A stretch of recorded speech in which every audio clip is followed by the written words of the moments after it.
Bora que agora a gente vai falar do Fevereiro Lilás, gente. Fevereiro é o mês para a gente dar visibilidade às doenças raras, condições que mesmo atingindo ali um número menor de pessoas, tem um impacto gigante na vida de quem convive com elas, de toda a família. Para a gente falar sobre esse tema tão importante, eu recebo aqui no estúdio o representante da Aliança Paranaense de Doenças e Síndromes Raras, o Anderson, também a Ana Cristina, que é mãe e vive essa realidade na prática, ela também faz parte, né, da aliança também. E o Pedro Henrique também, tenho a honra de recebê-lo aqui juntinho com a gente. Boa tarde, tudo bem com vocês? Boa tarde. Boa tarde, tudo bem? Boa tarde, Boa Anderson. tarde, Patrícia. Obrigado pela oportunidade. A gente agradece o Grupo Tarobá, sempre aberto, né, abrindo espaço para boas causas. Imagina, a gente que agradece de coração vocês estarem juntinho aqui com a gente. Primeiro, Anderson, conta pra gente a importância de ter um mês dedicado a falarmos sobre as doenças raras. A importância principal é a gente trabalhar na conscientização. Afinal de contas, grande maioria da população, Patrícia, não sabe o que é uma doença rara. Muitos se perguntam, doença rara, mas na verdade ninguém sabe. Então, o objetivo principal da campanha do Fevereiro Lilás, como diz, né, é a conscientização justamente sobre essa questão. Falar mais, né, instruir as pessoas, dar informação. Então, já aproveitando esse gancho, o que são as doenças raras, Anderson?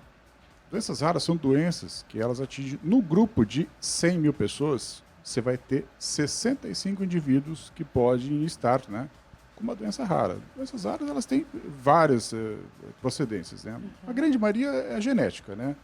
Mas pode ter outras também definições. Agora eu vou conversar com a Ana, ela que faz parte também da Aliança, ela que tem 2 filhos com doenças raras, e ela vai compartilhar com a gente um pouco da história dela, que vai servir de informação, de alerta para você aí de casa que nos assiste também. Tudo bom, minha linda? Muito obrigada pela tua presença hoje aqui, junto com o Pedro Henrique. Você é mãe do Pedro Henrique e quem mais? Conta pra gente. E do Nicolas. E do Nicolas. Nicolas é mais novo que o Pedro Henrique. Sim. Nós falávamos aqui nos bastidores um pouquinho antes do programa, né, de entrar aqui na nossa entrevista. A Ana me contava que quando foi diagnosticado tardiamente a situação da doença rara no Pedro Henrique, já no Nicolas foi diferente. Sim, por isso que é a importância, né, do diagnóstico precoce, das pessoas, né, ter informação, né. O Pedro, ele não teve a chance, né, de ser diagnosticado cedo, ter começado tudo cedo, né, e isso mudou, né, o trajeto da doença na vida dele, né, teve um impacto muito rápido, assim, né. Ele foi diagnosticado 1 mês antes dele fazer 8 anos, né, e depois de 1 ano do diagnóstico, ele já foi para a cadeira de rodas, só que ele apresentava vários sinais, né, só que até então eu não conhecia, né, não sabia que tinha uma doença que dava em crianças do sexo masculino, né, uma doença rara, neurodegenerativa, né. Eu só fui saber quando ele passou para o neurologista, né. Só que até chegar no neurologista demora, né.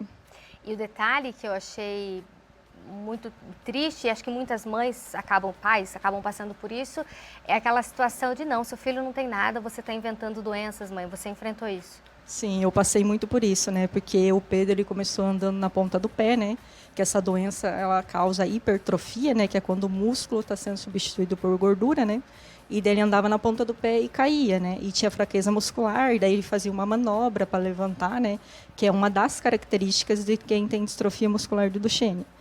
Só que daí ele foi confundido também com autismo, né? Porque os autistas também andam na ponta do pé, né?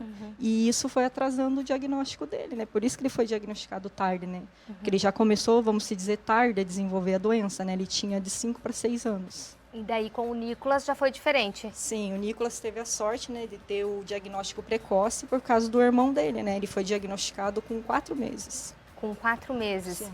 No caso deles, a gente sabe que muitas doenças raras é relacionada à hereditariedade, né, à genética, mas no caso deles não foi esse. Sim, no caso dos meus filhos não foi, né? Porque ele fez o teste genético, né? Tanto o Pedro como ele, né? Nesse teste que é feito em Curitiba, né?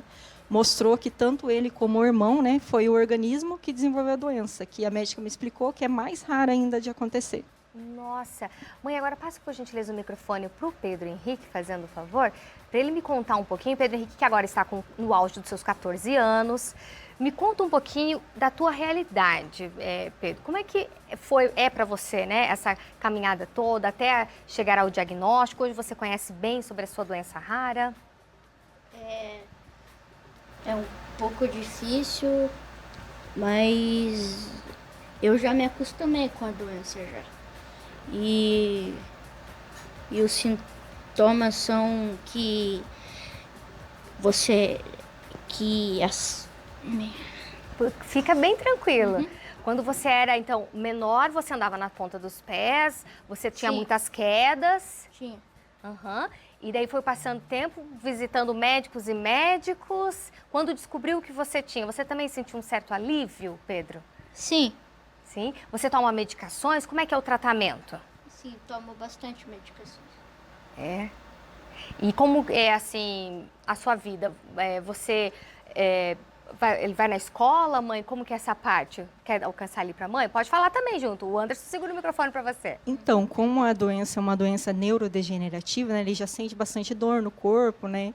E daí ele começou a estudar em casa, né? Coisa que eu também não sabia, né? Que quem tem essa doença rara tem o direito de estudar em casa, né? Olha. Que é o SARI, se eu não me engano. Só que tem todo um processo, né? O médico tem que preencher um laudo, né? Falando da necessidade da criança, explicando o motivo, né? Por que não está podendo mais ir para a escola, né?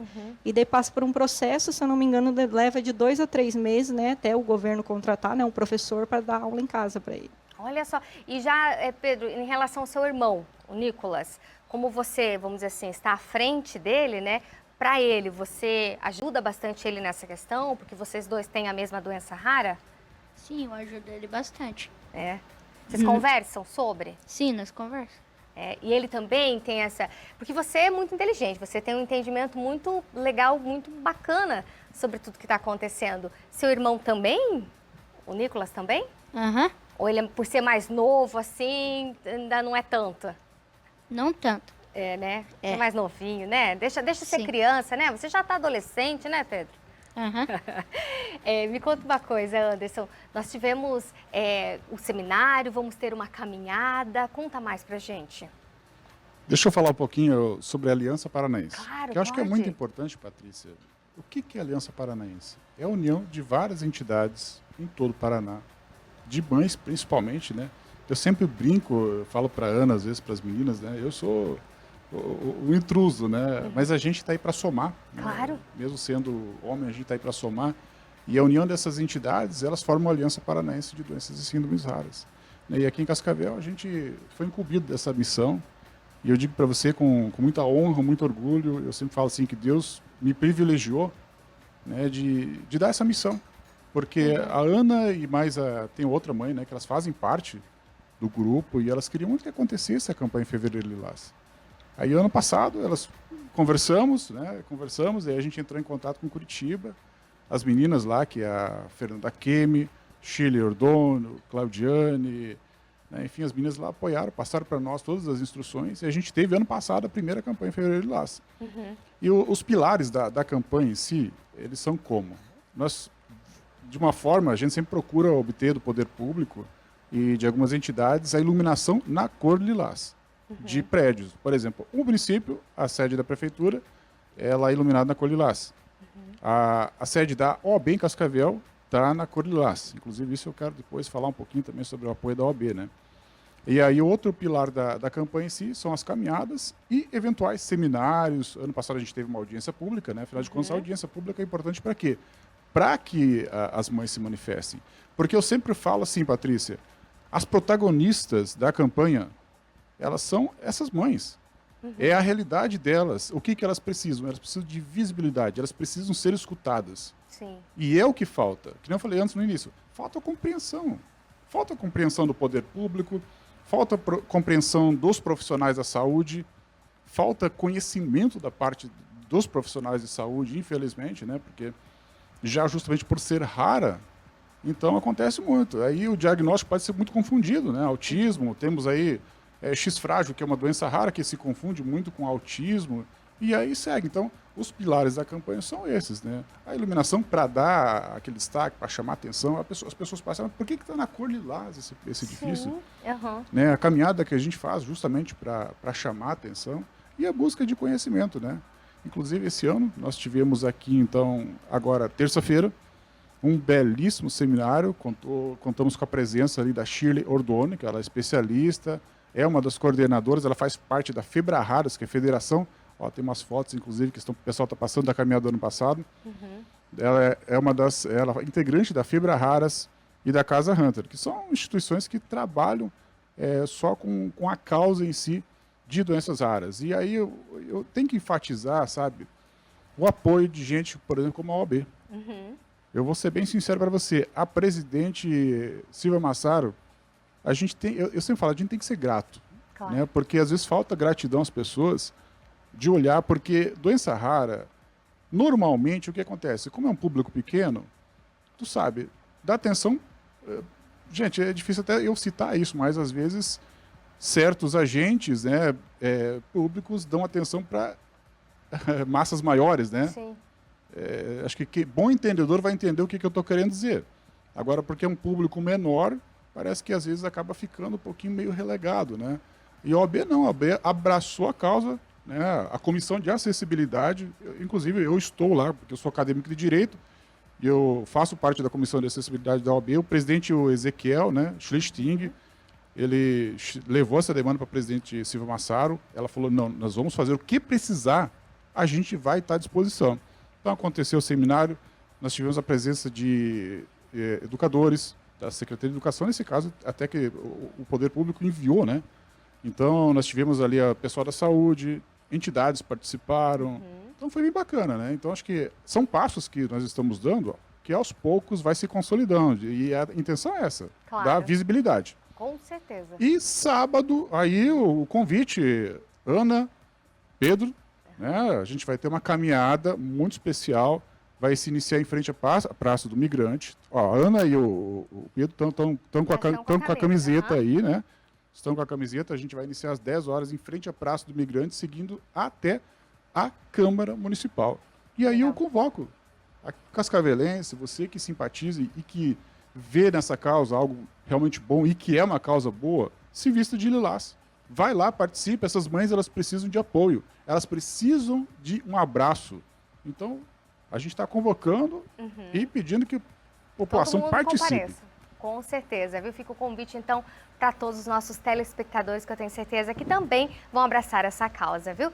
Muitíssimo obrigada pela sua presença, Ana. Muitíssimo obrigada pela sua presença, Obrigada a Pedro. você. Muitíssimo obrigada, Anderson. Vocês iluminaram ainda mais a nossa tarde, Quero viu? só fazer mais alguns agradecimentos aqui. Já agradeci, né, a OAB, a presidente Silvia Massaro, o presidente da Comissão de Acessibilidade, Ezequiel Schlichting. Quero agradecer também as demais comissões que participaram, a Comissão de Saúde, que participou com nós, Comissão de Direitos Humanos. Agradecer ao Legislativo também, o presidente da Câmara, Thiago Almeida, se colocou à disposição também, apoiando no que esteve ao alcance.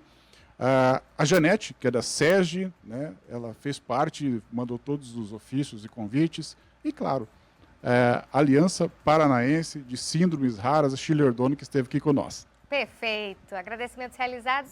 Fala mais uma coisa, Ana? Então, eu queria agradecer a escola onde o Nicolas estuda, né, da Transparência, lá no Interlagos, que eles também tiveram, né, participando, né, de terça-feira. A escola do Pedro também, que já conhece ele, ano passado também participaram da caminhada, né. Legal. A creche que o Nicolas estudava no passado, né, a Gracinda Rocha. E é isso, né, que quem tem acesso à primeira infância são os professores, né. Sim.